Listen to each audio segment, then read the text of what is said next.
Dinas Kesehatan Mimika dalam rencana rutinnya melakukan pelayanan kesehatan di Mimika, mengirim para tenaga kesehatan sampai wilayah terjauh di wilayah pesisir dan pegunungan Mimika, usai dilantik Bupati Eltinus Omaleng beberapa waktu lalu.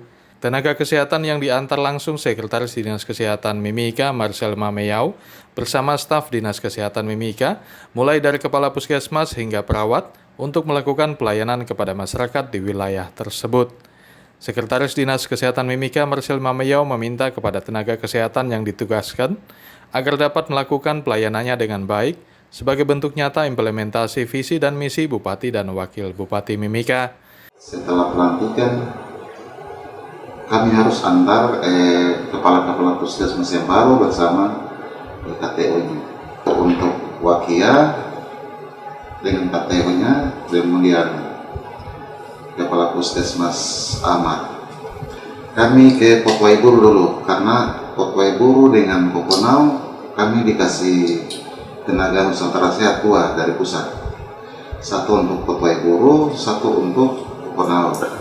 Kegiatan yang sama tanggal 7 lalu kami sudah antar lagi kepala puskesmas Agi Muga bersama KTU-nya dan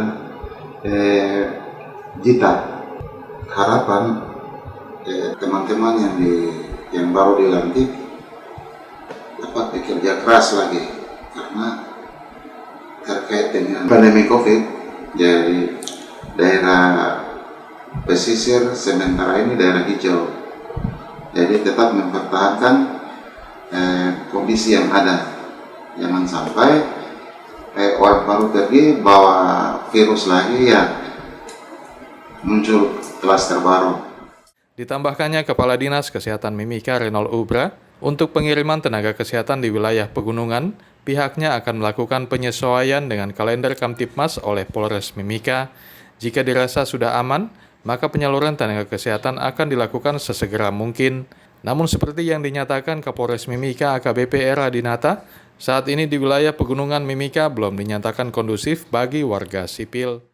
Bagaimana untuk di wilayah pegunungan, kami mengikuti kalender Kamtipmas.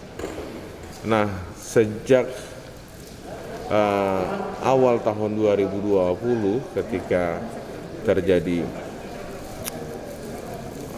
evakuasi masyarakat akibat keamanan, teman-teman di 5 puskesmas gunung sejak akhir Juli tahun 2020 ini kami sudah membuat program kolaborasi untuk puskesmas yang ada di wilayah gunung dan puskesmas yang ada di wilayah kota. Ada 5 puskesmas di wilayah gunung yang beririsan wilayah kerjanya dengan 5 puskesmas yang ada di wilayah kota. Dan kita tahu bahwa sebagian besar masyarakat yang ada baik di Banti, Opitawak, kemudian di Arwanop, di Singa, termasuk di Alama dan di Hoya, serta Jila ada di Timika. Jadi tim puskesmas yang di wilayah gunung itu melakukan pelayanan luar gedung.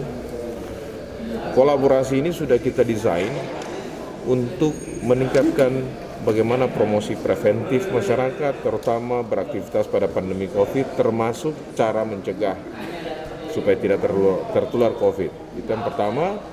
Yang kedua, kita coba mendesain program imunisasi. Karena ini masa pandemi COVID, ada kelompok vulnerable, kelompok yang rentan seperti anak, lansia, ibu hamil.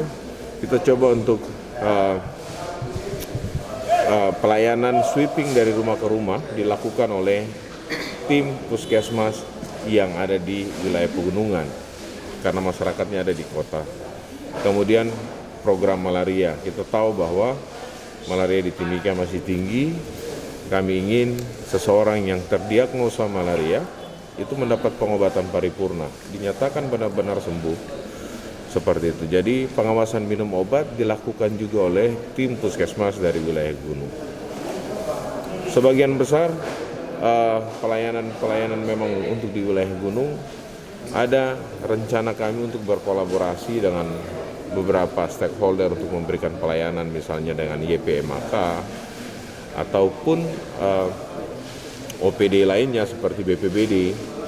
Namun memang kami juga tetap meminta pertimbangan arahan dari Bapak Bupati dan juga Forkopimda, terutama Pak Kapolres dan Pak Dandim, terkait dengan situasi keamanan yang ada di wilayah pegunungan.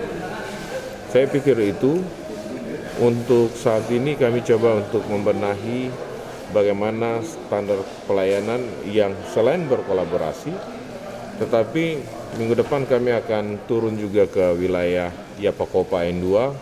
Ada 3 wilayah sebenarnya yang pendekatan pelayanan kesehatannya adalah berdasarkan 3 isu. Isu yang pertama adalah pelayanan kesehatan atau wilayah yang bermasalah kesehatan akibat penyakit-penyakit yang terabaikan, neglected disease kayak kusta. Kusta kalau di Kabupaten Mimika ada di Yapakopa N2 dan di Ararau. Tim akan ke sana dan akan melayani di sana dalam semester terakhir ini. Kami targetkan 3 kali. Kemudian ada wilayah yang isu atau masalah kesehatannya adalah berbatasan dengan kabupaten lain, yaitu di wilayah Puskesmas Jita di distrik Jita, Sumaprot. Jadi kami punya tim juga akan ke sana. Kemudian ada program-program unggulan, kemudian ada intervensi pelayanan kesehatan berdasarkan masalah akibat keamanan, misalnya di wilayah pegunungan. Sebenarnya kami sedang mempersiapkan itu. Jika kalau misalnya kondusif, maka paling tidak ada satuan tugas yang isinya adalah dari BPBD, kesehatan, TNI Polri untuk bisa memberikan pelayanan ditambah dengan LP Maka. Kami sudah mendesain itu, tinggal mudah-mudahan kalau semoga situasi keamanannya bisa kondusif, maka saya pikir bulan akhir Agustus atau awal September tim bisa memberikan pelayanan, terutama di wilayah Aranop, Singa, kemudian Hoya sama Alama. Kalau di Gila, menurut laporan yang kami terima situasi di sana itu kondusif, tetapi ya kami tetap meminta arahan dan juga petunjuk dari Pak Bapak Bupati dan juga Forkopimda. Saya pastikan yang di pesisir itu semua petugas ada Pak ya? Iya benar. Ya, dan untuk 5 tahun ke depan kalau puskesmas di wilayah Potowai, kemudian di wilayah puskesmas di wilayah Potowai, tahun ini kami tambah puskesmas di Tapormai, kemudian tambah puskesmas di Mapar, kemudian visi misi Bupati puskesmas di Paya, tahun ini kami bangun. Oke, seluruh di wilayah pesisir sebenarnya sarana prasarana fasilitas kesehatannya sudah, termasuk untuk petugas sudah tersedia. Oke, nah memang tantangan terbesar adalah bagaimana membuat standar pelayanan untuk di wilayah pegunungan. Perlu ada jaminan keamanan itu.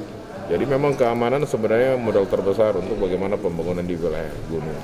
Dan ini memang harus diselesaikan tidak hanya oleh bidang kesehatan, tapi secara terpadu.